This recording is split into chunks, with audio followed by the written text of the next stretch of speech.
जो भी काम आप करते हैं बस उसके प्रति ईमानदार रहिए, फिर ज़िंदगी, परिस्थितियाँ, हर कुछ, हर चीज़ें आपके लिए ईमानदार बन जाएंगी। अगर भक्ति में सच्चाई है, समर्पण है, तो याद रखिए आप सही जगह पर हैं, क्योंकि ऐसे बच्चों की आज के ज़माने में बहुत कमी है। और अगर वैसे में कोई एक बंदा सच में ऐसा रहता है तो ईश्वर उस पर कृपा निश्चित ही करते हैं। बात है हमारे ही आसपास के किसी इलाके से, आसपास की स्टेट की ही किसी की बात है कि वो जो पंडित जी थे उनके हिस्से में अगर कुछ था प्रॉपर्टी लिखने को, तो वो कुछ नहीं था सिवाय ईश्वर के।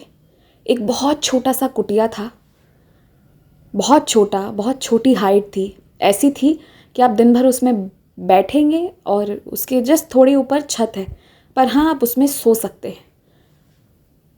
और ये कुटिया उनके दादाजी के समय से था। ये लोग भक्ति बहुत सच्चाई से करते थे, लेकिन साथ में इन्होंने गरीबी भी देखी, बहुत गरीबी देखी।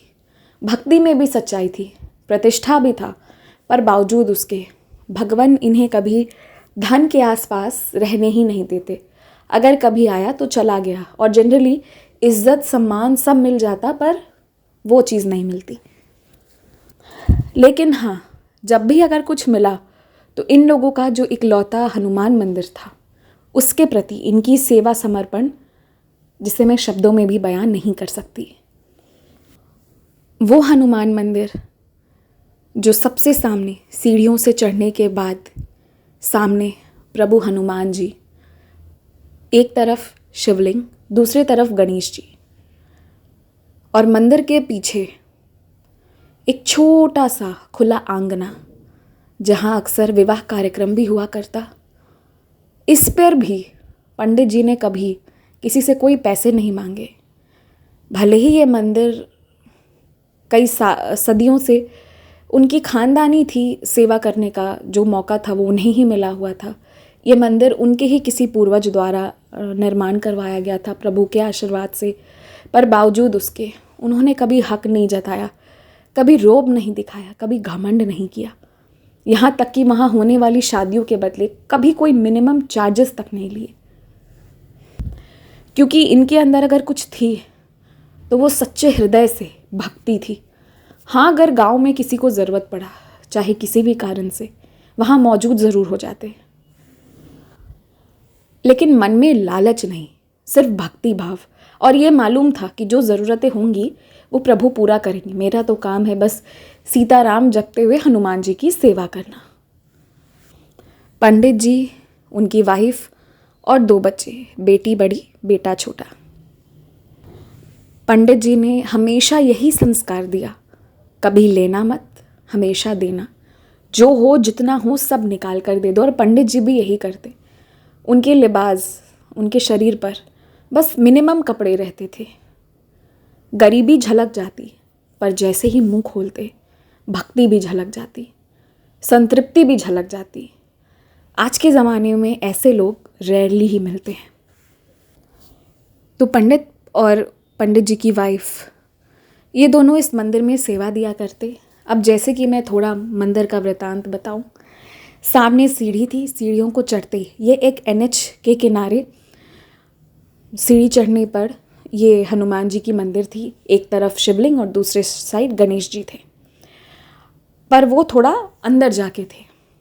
और मंदिर के घुसते ही, जब आप घुसेंगे तो राइट हैंड साइड आपको किचन मिल जाएगा, छोटा सा किचन, जहाँ आए दिन कुछ ना कुछ प्रसाद बनाया जाता। हम भंडारा भी नहीं कह सकते, इतनी फंडिंग नहीं होती कि उतना कुछ बने, पर जो भी होता वो वहीं किचन में पंडित जी और उनकी वाइफ मिलकर बनाया करते। मंदिर के लेफ़्ट हैंड साइड में खाली स्पेस था, जहाँ कुछ फूल वाले, कुछ अगरबत्ती, कुछ प्रसाद लेकर आ जाया करते। पंडित जी ने कभी इनसे भी कोई टैक्स कुछ नहीं लिया, कुछ नहीं, क्योंकि ये मंदिर था, ये प्रभु का स्थान था, यहाँ सब आ सकते हैं। किसी को कोई पेमेंट, कोई बिज़नेस नहीं करना है। वहाँ कोई बिज़नेस नहीं, वहाँ सिर्फ भक्ति भाव था। हाँ, डेफिनेटली आप फूल और अगरबत्ती लेंगे तो कुछ मिनिमम चार्जेस आपको देने हैं, एल्स देन दैट बहुत सुंदर। और उस मंदिर का जो वाइब्रेशन था वो आपको उस तरफ से क्रॉस करते हुए महसूस होगा। चाहे वो किसी भी मज़हब का कोई भी इंसान हो, वो आकर्षित हो जाएगा, उसका सर घूम ही जाता उस तरफ, क्योंकि इस भाव से वहाँ सेवा दी जाती। मंदिर जब चढ़ने को तैयार होते तो बाएं तरफ एक छोटा सा तुलसी माँ का पौधा था। उसे वो जो क्या उसे कहते हैं, जो तुलसी माँ का हमारे घरों पे भी होता है, वो प्रॉपर छोटा सा वो बॉक्स बनाया हुआ रहता है ना, उसके ऊपर तुलसी माँ रहती है। मैं वो शब्द भूल रही हूँ इस वक्त। तो वो था। मंदिर बहुत बड़ी नहीं थी, छोटी सी ही मंदिर थी, लेकिन बहुत सकारात्मक थी। ये जो भी जगह मैंने बताया कि इस तरफ किचन था, उधर फूल वालों के लिए जगह था, बहुत बड़ा स्पेस नहीं था, बहुत छोटा सा था। अंदर का आंगन भी बहुत छोटा था। ऐसा नहीं था कि एक बहुत बड़ा सेमिनार हॉल हो या इवन हमारा बेडरूम जितना बड़ा भी हो, उससे भी छोटा था। लेकिन दिल बहुत बड़ा था, सेवा का भाव बहुत था। कई सालों से पंडित जी यहाँ सेवा देते आ रहे थे, निश्चल भाव से, पूरी सच्चाई से, पूरे मन से सेवा करते आ रहे थे। पंडित जी का घर जो अंदर गांव जाकर था, मंदिर से थोड़ा दूर था, और उसके काफ़ी दूर कुछ पहाड़ी इलाका है। तो वहाँ बस कुछ छोटा सा इलाका है जहाँ कुछ लोग बसे हुए हैं। आना जाना थोड़ा मुश्किल हो जाता है, क्योंकि आमतौर पर लोग वहाँ आते नहीं, वो NH के रूप में यूज़ किया जाता है। पंडित जी का कुटिया बहुत छोटा सा, जो 2-3 हिस्सों में बटा हुआ था। 2 कमरे, मतलब एक रेक्टेंगुलर एरिया था जिसमें 2 कमरे लेफ़्ट हैंड साइड, 3 कमरे जो हैं वो सामने की तरफ, और बाकी का जगह खाली था। पंडित जी तुलसी माँ के पौधे बहुत लगाते थे, क्योंकि उसे चढ़ाया जाता है ना, तो इसलिए अगर कोई चीज़ पंडित जी के यहाँ दिख जाती मंदिर में या उनके घर पर, तो वो था तुलसी माँ का पौधा। अब इसी घर पर कई सालों से वो ज़िंदगी ऐसे ही व्यतीत कर रहे थे, और उनके घर के अंदर भी एक छोटा सा मंदिर था जहाँ वो भगवान जी की पूजा किया करते थे। भगवान जी भी बहुत कम ही थे, बहुत सारे भगवान जी नहीं थे, क्योंकि कमरा बहुत छोटा था, जगह उतनी नहीं थी। और ये लोग अक्सर उस जगह की भी सफाई किया करते थे। सफाई करते करते की बात है, एक बार जब वो पहले कपड़ा बिछाते हैं, आसन, एंड उसके ऊपर भगवान जी को रखते हैं, उस आसन के अंदर से बहुत भस्म जैसी कुछ चीज़ें निकली। इन्हें समझ नहीं आया कि ये क्या है, तो उन्होंने उठाया। अब क्योंकि भगवान जी के नीचे से निकली है तो कोई गलत चीज़ नहीं होगी, आसन से निकली है तो उन्होंने उसको उठाकर पौधे में डाल देते थे। उन्हें पता नहीं था कि ये क्या होना शुरू हुआ है। ज़िंदगी के बहुत समय बीत जाने के बाद, जब उनकी डॉटर ऑलमोस्ट क्लास 10th में आ चुकी थी, उस समय ये चीज़ें होनी शुरू हुई। अब इसके बाद ये घटना 1 महीने तक होती रही। इन्हें समझ नहीं आता था कि ये क्या है। बड़े असमंजस में पंडित जी रहते। कई दिन ऐसा भी होता कि उनके मन में कोई सो के उठते वक्त कोई आवाज़ आती, उस दिन सुबह कुछ होने के बारे में उनको बताया जाता कि आज ऐसा होगा, तू ऐसा कर, या फिर आज मंदिर में कोई 10 kg लड्डू लेकर आएगा, या फिर आज बहुत बारिश होने वाली है। मतलब उस दिन होने वाली घटना उनके कानों में सुनाई दे देती। ये चीज़ होने लगी। पंडित जी को कुछ समझ नहीं आ रहा था, पर उन्हें ये लग रहा था कि चलो, मैं प्रभु की भक्ति करता हूँ, प्रभु प्रसन्न है, इसलिए ये चीज़ें हो रही हैं। तो वो जो भी उन्हें राख मिलता, भभूत मिलता, उसे वो एज़ यूजुअल तुलसी माँ में डाल देते, और ये जो उनको सुनाई देना थोड़ा थोड़ा शुरू हुआ था, इसको इन्होंने ज़्यादा कुछ कहा नहीं, और फिर इग्नोर किए। कुछ दिन ये आवाज़ आई, फिर ये आवाज़ बंद हो गई। उसी NH की बात है। अब वो बहुत ज़्यादा बाहर का जगह है, वहाँ लोग घूमने फिरने भी नहीं जाते। अगर किसी को रियली में कहीं ट्रेवल करना है, सिटी एक स्टेट से दूसरे इस तरह का है, तो ही लोग वो सब NH को यूज़ करते हैं, वरना लोग वहाँ पिकनिक के लिए भी नहीं ही जाते हैं। इनका जो छोटा सा गांव है, अगर ज़रूरत की कुछ सामान चाहिए तो वो वहाँ मिल जाता, और अगर ज़रूरतें ज़्यादा होती तो इन्हें भी शहर जाना पड़ता। इस स्थिति में, मतलब कहने का मतलब है कि वहाँ लोग बहुत कम रहते थे, रहते हैं। बहुत छोटा सा वो विलेज टाइप का एरिया है, बहुत छोटा विलेज, आप गिन सकते हो, इतने कम लोग हैं। वहाँ एक घटना होती है। फेरी वाला आता है और वो फेरी वाला जैसे ही आता है वो मंदिर दिखता है, तो मंदिर के पास वो रुक जाता है। उसका ठेला है, उसमें बहुत सारा सामान है, उसमें चूड़ियाँ भी हैं और कुछ डेली का सामान है, और साथ में एक बहुत सुंदर श्री साईं बाबा जी की का प्रतिमा है, जिसे मूर्ति कहते हैं। बहुत सुंदर, बहुत ही सुंदर वो चमक रही थी। अब इसे वो जो फेरी वाला है वो मंदिर के ठीक सामने अपना ठेला लगाता है, वो जो जिसे लेकर वो आ रहा है। आई थिंक आप लोग ठेला क्या होता है ये जानते होंगे। हमारे बिहार में उसे ठेला कहते हैं, वो जिस पर लोग सामान बेचते हैं ना, मार्केट वगैरह में। और उसके बाद वो बहुत सुंदर और प्योर स्टोन मार्बल वाली मूर्ति, बहुत सुंदर, उसे वो उठाते हैं पूरे सम्मान से, लेते हुए अंदर मंदिर में प्रवेश करता है और पंडित जी को कहता है कि मुझे प्यास लगी है, मैं पानी पीऊँगा। और पंडित जी सामने खड़े रहते हैं। हनुमान जी की तरफ पंडित जी का पीठ था और उनका मुख जो था वो रोड साइड था। तो ये जो है, इन्होंने पंडित जी के हाथों में बाबा जी की मूर्ति पकड़ाई जो बेहद भारी थी। और सुनिएगा क्या कहता है ये आदमी, मुझे प्यास लगी है, मैं पानी पीने जा रहा हूँ, इसे पकड़ो। इसे पकड़िए नहीं, इसे पकड़ो, सेवा अच्छे से करना। ये मेरे बाबा जी हैं, मैं इन्हें ठेले पे लेके ही जाता हूँ, मैं इन पर विश्वास करता हूँ, ये मेरी सारी दुख दूर कर देते हैं। और फिर से उसने रिपीट किया, सेवा अच्छे से करना, पकड़ो, मैं आता हूँ पानी पीकर। तो पंडित जी को भी कुछ समझ में नहीं आया, तो पंडित जी ने भी यही अज्यूम किया, कोई भी इंसान यही अज्यूम करेगा कि ठीक है पानी पिएगा। मैंने कहा था ना, मंदिर में एंटर करते ही राइट हैंड साइड किचन है, तो वो पानी पी लेंगे और पानी पीने के बाद फिर वो उतर के बाबा जी को लेंगे और लेके चले जाएंगे। तो पंडित जी के हाथ में जब बाबा आए तो बाबा बेहद भारी और बेहद आकर्षण वाले, बहुत सुंदर, बहुत सुंदर। तो पंडित जी उन्हें बस देखना चाह रहे थे कि ये हनुमान जी के बगल में कैसे दिखेंगे, और बस अंदर मंदिर में ज़रा सा प्रवेश करके हनुमान जी के पास लेके गए। 1 मिनट के लिए पंडित जी किस मेंटल कंडीशन में चले गए थे, कौन से परम सुख की उन्हें प्राप्ति हो रही थी, उन्हें नहीं पता था। उनका ध्यान ही नहीं था कि आसपास क्या चल रहा है क्या नहीं। और मंदिर खाली था, दोपहर, गर्मी का बहुत गर्म दोपहर था, टेम्परेचर बहुत ज़्यादा हाई। तो पंडित जी थे और हनुमान जी, और कोई इंसान नहीं, ना फूल वाले ना अगरबत्ती वाले। लोग खाने पीने भी जाते हैं, जो भी था। फिर उन्होंने, पंडित जी ने जैसे ही साईं बाबा जी को हनुमान जी के बगल में रखा, एक पल के लिए निहारा, फिर पीछे मुड़े, फिर वो स्टेट से निकले। उनका ध्यान है कि अच्छा ये फेरी वाला, इसे देना है। तो वो फिर जैसे ही बाबा जी को वहाँ रख के पीछे मुड़े, उन्होंने सोचा कि 1 आधा मिनट फेरी वाले से बात कर लेता हूँ, फिर साईं बाबा जी उसे दे दूँगा, फिर तो वो चला जाएगा। पहले कभी दिखा नहीं है, पता नहीं होगा कोई रास्ता है, कभी कोई आ भी सकता है भटकता हुआ कोई मुसाफिर। तो पंडित जी जैसे ही पीछे मुड़े, ना फेरी वाला था ना उसका ठेला था, वो जा चुका था, गायब।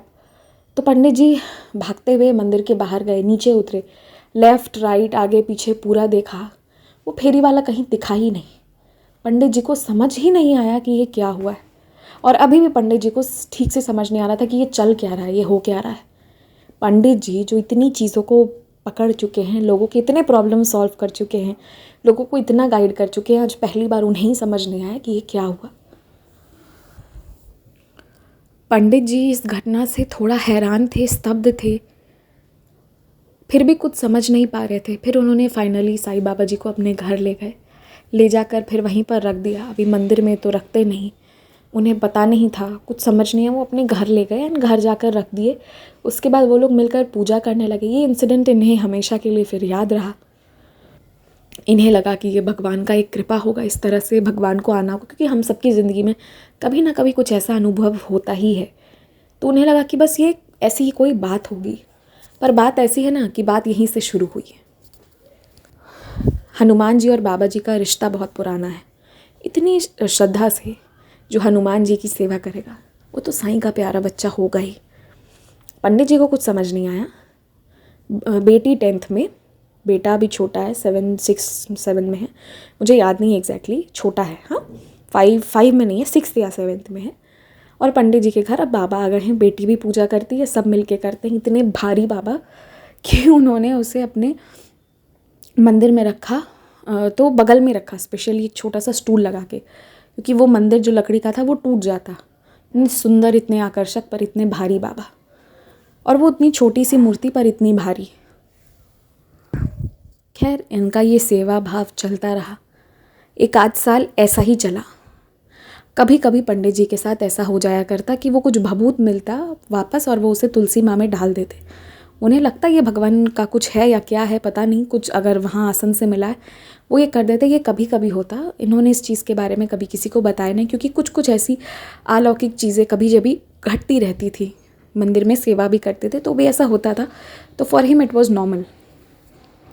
या ये कह लीजिए कि चारों में से किसी का दिमाग ही काम नहीं कर रहा था कि भाई साहब चल क्या रहा है, ये भभूत आ कहाँ से रहा है। कुछ समझ नहीं आया, कोई बात नहीं। अच्छा, अब क्या हुआ, एक रोज़ पंडित जी सोए हुए थे, कान में आवाज़ आई, आज सवेरे ही जो सेवा करना है, जो भोग लगाना है रख कर आ जा, शाम में मंदिर मत जाना। क्लियरली पंडित जी ने ये आवाज़ सुनी, लेकिन बरसात हो, गर्मी हो, ठंड हो, कुछ भी हो, पंडित जी सुबह जाते तो दिन भर मंदिर रह के आते, फिर दोपहर शाम में दोपहर तक रहते, फिर थोड़ी देर के लिए जब जाते तो उस वक्त फूल वाले वगैरह वगैरह आ जाते, तो कोई ना कोई मंदिर में रहता है। फिर पंडित जी शाम से रात तक वहाँ रहते, रहने के बाद तब रात में वापस फिर अपनी वाइफ के साथ घर जाते हैं। शाम में वो लोग कुछ भोग वोग जो भी लगाना रहता, सुबह भी शाम भी पंडित जी वहीं किचन में बनाते मंदिर का। उस दिन सुबह गए, पंडित जी ने जो भी सेवा भाव जो भी करना था करा। बारिश बहुत हो रही थी, पर आगे क्या होगा इसका किसी को अंदाज़ा नहीं था। फिर शाम में 4 बजे जाना था, बारिश बहुत ज़्यादा हो रही थी, लेकिन पंडित जी का जो ज़िद था, नहीं प्रभु भूखे रहेंगे, ये भाव था, तो मंदिर तो वो पहुंच गए। पर आते वक्त इतनी तेज़ आंधी तूफान बारिश, जैसे तैसे करके पंडित जी अपने घर पहुँचे। ये था पहला दिन। अच्छा, पंडित जी का जाना बहुत ज़रूरी था, मंदिर जाना, क्योंकि पंडित जी के पास पैसे वगैरह नहीं रहते थे, तो जो दान पात्र में मिलता था, जो पैसा आज जमा हुआ उससे कल भोग बनता था, तो वही भोग में से वो, उनकी वाइफ, ये लोग जो थे 2 ही टाइम खाते थे। एक बार सुबह वाला खाते थे और एक बार जो शाम में बनता था। आपकी और हमारी तरह 3 टाइम, कुछ लोग तो मतलब जैसे हम लोग बीच में स्नैक्स वगैरह भी ले रहे हैं, वो सब नहीं हो पाता था। मैंने कही थी गरीबी बहुत ज़्यादा, तो ये लोग 2 टाइम खाते, संतुष्ट रहते। और हाँ, इनके बच्चों के लिए भी प्रसाद जो है वो सुबह और दोपहर शाम का होता, पर बच्चों के लिए जो भी पंडित जी को दक्षिणा वगैरह में मिलता, जो बचता, उससे बच्चों के लिए लोग बना देते। बट हस्बैंड वाइफ बहुत बहुत समय से सिर्फ 2 ही टाइम खाते थे, जब से शादी हुई थी, मंदिर की सेवा कर रहे थे। तो इनका जो रोज़ी रोटी था वो भी वहीं के, मतलब रोज़ी रोटी नहीं, सिर्फ जो खाना रहता था वो उसी भोग से हनुमान जी के खाने के बाद ही इनको मिलता था। तो मंदिर तो जाना ज़रूरी था। लेकिन अब की बार जो बारिश होनी शुरू हुई, पहले दिन भी पंडित जी को वही आवाज़ आया था।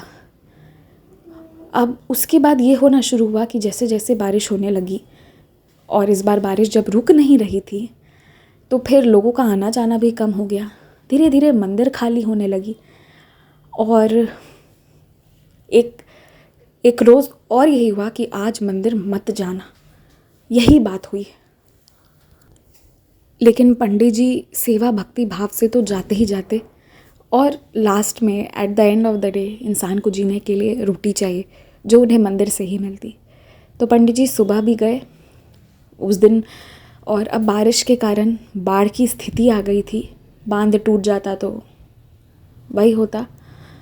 और जब पंडित जी वापस शाम में गए, बारिश अब हल्की हुई थी, हल्की हो रही थी, लेकिन तब गांव में बाढ़ आ गया। फिर से रात में खूब अंधेरा, लाइटनिंग हो रहा है, छोटा सा बल्ब जो भगवान भरोसे वहाँ मंदिर में जल रहा है। स्थिति बहुत भयावह, पंडित जी को समझ ना आए कि अब घर कैसे जाऊँ। उस रोज़ शाम को पंडित जी ने अपनी वाइफ को भी नहीं लेकर गए थे मंदिर, क्योंकि बारिश ऐसी हो रही थी तो बच्चों को अकेले छोड़कर जाना उन्होंने उचित नहीं समझा कि बच्चे छोटे हैं, डरेंगे। मैं तो बड़ा हूँ, मैं चला जाऊँगा, मैं आ जाऊँगा, ऐसा करके। अब मंदिर में ना कोई इंसान आ रहा था, ना कोई फूल पौधा वाला, कोई नहीं। और अब मंदिर में दक्षिणा भी इतना नहीं बाकी था कि अब अगले दिन से खाना कैसे बनेगा। अब सवाल ये था कि अगले दिन से चूल्हा कैसे जलेगा, पर उन्होंने कहा कि देखते हैं क्या करेंगे। दोनों हस्बैंड वाइफ बहुत परेशान, कुछ समझ नहीं आ रहा था क्या होगा, कौन कैसे पूरा होगा, कौन कहाँ से हमें मिलेगा, कौन सा काम करूं, कल से रोटी कैसे आएगी, बच्चे मांगेंगे तो देंगे क्या। वो स्थिति पे पहुंच चुके थे। आज जो इतनी बारिश हो रही थी, अब पंडित जी को समझ नहीं आ रहा था कि घर कैसे जाऊं। बाढ़ इन द सेंस कि बाढ़ प्रॉपर नहीं कह सकते, उसे जल जमाव भयंकर तरह से हो गया था, घर तक जा पाना भी बहुत मुश्किल था। उसी वक्त पंडिताइन जी जो हैं, उनकी वाइफ यहाँ अपने घर पर अपने बच्चों के लिए रोटी बना रही थी। एक बूढ़ा आके उनके दरवाजे पे बैठा, बोला, सुनिएगा माई, क्या मुझे भी एक रोटी दोगी उसमें से? तो उन्होंने खुशी खुशी दे दिया।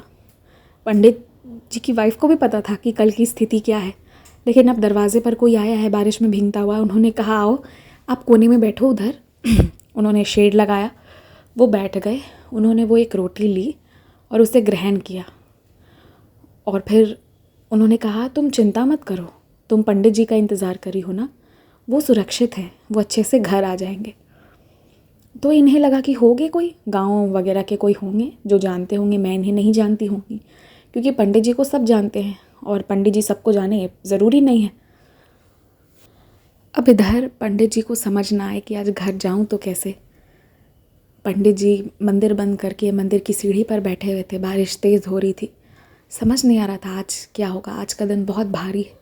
तभी दूर से एक रिक्शा वाला आया, बूढ़ा रिक्शा वाला, और वो बोला कि क्या बाबा घर छोड़ दूँ, बैठिए, आइए बैठिए, मैं भी घर जा रहा हूँ। पंडित जी ने कहा, आप कौन? उन्होंने कहा, अरे बाद में पूछिएगा मैं कौन तुम कौन, अभी आप मुझे नहीं पहचान रहे, मैं आप ही के गाँव का तो हूँ, चलिए बैठिए। आप अभी नहीं जान रहे हैं, मैं नया आया हूँ, अभी आप बैठिए, बाद में सवाल जवाब होंगे। मैं आपको जानता हूँ, आप बड़ी सेवा भाव करते हैं, पर आपको आज निकलना नहीं चाहिए था, आज मौसम सही नहीं है, गांव में बाढ़ आ गया, आपको पता है ना। पंडित जी ने सर हिलाया, जी। उसके बाद वो रिक्शा वाला लेके गया, पंडित जी को घर तक छोड़ा। छोड़ने के बाद जिस सीट पर पंडित जी बैठे हुए थे, उसमें से कुछ पैकेट निकाल कर दिया और बोला कि पंडित जी, ऐसा है ना कि अभी मुझे दूर अपने घर तक जाना है और उसके पहले मुझे अपने ही किसी सगे संबंधी के यहाँ जाना है, उसी गांव में। उसके बाद मतलब गांव में 2 लोकेशन बताए, वहाँ जाना है। ऐसा है ना कि तुम ये सब रख लो, समझना कि मैंने एक ब्राह्मण को दान किया है, इसे स्वीकार करो। तो पंडित जी ने कहा, तुम खुद रिक्शे वाले हो और आप खुद रिक्शे वाले हैं, आप मुझे ये मत दीजिए, इसकी आपको ज़रूरत होगी। उन्होंने कहा, नहीं आप लो। और उन्होंने कुछ पैकेट्स पंडित जी को पकड़ाए, जिसमें से 3 आटे का बोरा था, 1 चावल का था और चना बहुत सारा था। ये उन्होंने उतारा, कोना में रखे और चलते बने। इधर इनकी वाइफ, जिन्होंने बाबा जी को एक रोटी दी थी, वो जब तक दूसरी रोटी का पूछने आती, इधर पंडित जी आए और वो बाबा कहाँ चले गए पता नहीं। तो फिर उन्होंने खोजा भी, उन्हें आश्चर्य हुआ कि ये कौन था, ये कहाँ चला गया, कौन आदमी आया था, बैठा था, खाया, ठीक से खाया भी नहीं और ये बारिश में ही गायब हो गया। पंडित जी जब आए थे तो कोई बैठा हुआ नहीं था, वो जगह खाली थी। तो पंडित जी को सुरक्षित आता हुआ देखकर उनकी वाइफ खुश हुई, आंखों में आंसू थे, डर गए थे वो लोग आज। और उसके बाद पंडित जी के साथ खाने का सामान वगैरह देखकर उनकी वाइफ की आंखों में आंसू आ गए कि प्रभु ने कहीं ना कहीं से कुछ तो कर दिया कि हाँ, हम भी भूखे नहीं मरेंगे। और खाना सिर्फ उतने ही दिन तक का था जितने दिन तक ये सब कुछ चलने वाला था। मंदिर पंडित जी नहीं पहुंच सकते थे और फिर जिस दिन से वो मंदिर जा सकते थे उस दिन से ये सब खत्म हो गया। खाना भी खत्म हुआ, पंडित जी मंदिर गए, लोग कम आए थे, दक्षिणा भी कम था, लेकिन जो भी था भरपेट नहीं, पर जो भी मिला खाने को मिल गया। ऐसा नहीं था कि फिर पंडित जी पंडिताइन जी को नहीं मिला। फिर वो दोनों खाने लगे, ज़िंदगी ऐसे ही नॉर्मल चलने लगी। लेकिन इस बार जो ये घटना हुई थी, एक बूढ़ा आया, इधर बैठा रोटी लिया, उधर एक बूढ़ा रिक्शे वाला आया, गांव में पता नहीं वो किसका रिलेटिव था, सबसे पूछा, कहीं ट्रेस नहीं हो पाया कि किसका रिलेटिव है वो। तो ये पंडित और पंडिताइन जी को जब इन्होंने अस्थिर से बैठकर सोचा तो कुछ रिजेम्बलेंस इन्हें लगा। वो बूढ़ा, इनके घर पर एक मूर्ति है, वो भी उस तरह के बूढ़े दिखते हैं, उस तरह से इन्हें लगा। इस बार इन्हें लगा कि नहीं, बात कुछ और है, कुछ तो है। अब उन्हें लगने लगा कि ये साईं बाबा जी की ही कृपा थी। दूसरी बार इस तरह का कुछ हो रहा है तो कुछ तो है। अभी भी ज़्यादा जानकारी नहीं थी पंडित जी को, लेकिन इनकी ज़िंदगी फिर निर्वाह होने लगी। गरीबी का हालत था, इनकी बेटी पढ़ ली जैसे तैसे करके भी, जो भी पैसे मिलते गए उसी से पढ़ ली।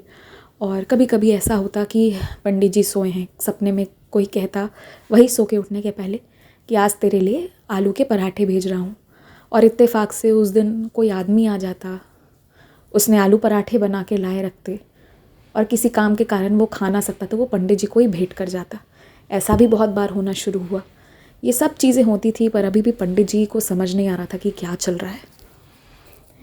लेकिन इतना तो पता था कि हाँ, अब कुछ प्रभु की कृपा है, कुछ तो साईं बाबा का भी है कि हमारे को कहीं ना कहीं से खाने पीने को मिल जाता है, ज़िंदगी चल रही है।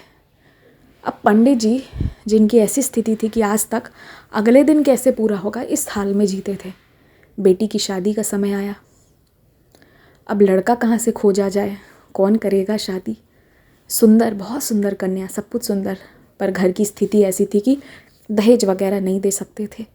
जो शादी का कार्यक्रम भी करेंगे उसके लिए भी पैसे ब्याज पर लेते, और वो चुकाने में पता नहीं कितनी ज़िंदगी चली जाती।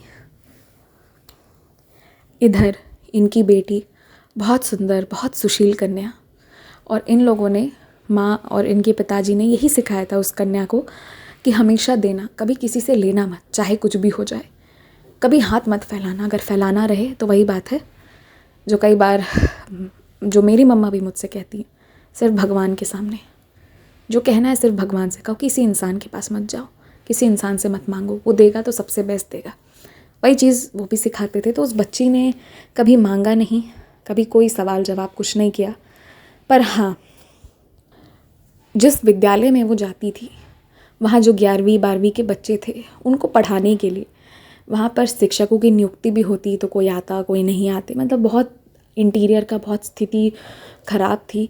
तो ये जो बच्ची थी ये कंट्रीब्यूट करती है, जो इसको आता था, जो विषय इसको आते थे, मुझे उतना याद नहीं है, आई एम सॉरी, ये पढ़ाती, ये जाती, ये पढ़ाती, और मतलब बहुत अच्छे तरह से कंट्रीब्यूट करती। बच्चों के बीच में फेमस थी, बच्चे अपना डाउट लेकर कभी कभी पंडित जी के घर तक आ जाया करते दीदी को खोजते हुए। तो इस तरह उसका, उनकी बेटी का भी प्रतिष्ठा था उस एरिया में। इत्तेफाक से एक अध्यापक थे जिनका इन चीज़ों पर बहुत ध्यान था, जो बहुत ज़्यादा ऑब्ज़र्व कर रहे थे इस लड़की को। उन अध्यापक की उम्र कुछ उस लड़की से 6-7 साल ही ज़्यादा बड़ी होगी, पर वो एक डिवोर्सी थे, मतलब उनकी पहली शादी टूट चुकी थी और फिर वो यहाँ आकर पढ़ा रहे थे।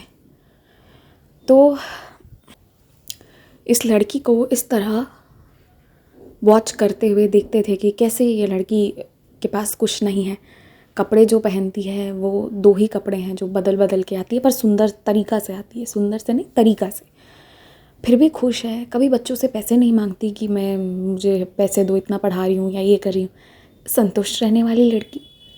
ये सब देखकर उन्होंने गांव के ही किसी बड़े बुज़ुर्ग से बात की कि ये लड़की किसकी है, क्या है। तो उस लड़की की स्थिति उस गांव वालों ने बताई कि ऐसा है कि इसके माँ पिता इसकी शादी की भी सोच रहे हैं, पर कोई लड़का मिल नहीं रहा है, और अगर मिल भी जाएगा तो इनकी स्थिति इतनी नहीं है कि ये बहुत खर्च कर पाएंगे। डरते डरते दबे ज़बान में उसने उन जिन लोगों से बातें करी थी उनको कहा कि क्या अगर मैं इससे अपनी मर्ज़ी से शादी करूं तो क्या इसके माँ पिता इसका हाथ मुझे देंगे। सब उसमें से 3-4 लोग तो गुस्सा हो गए, कि तुम उससे बड़े हो, तुम्हारी शादी टूट चुकी है, तुम्हारी हिम्मत कैसे हुई, अध्यापक हो, अध्यापक बन के रहो, कल को कहीं और पोस्टिंग होगी चले जाओगे, तमीज़ से रहो वगैरह वगैरह। पर उसी में से एक दूरदर्शी इंसान था, उसने जाकर ये बात पंडित जी को बता दी। और फिर क्या था, पंडित जी गए, मिले, बातचीत हुई।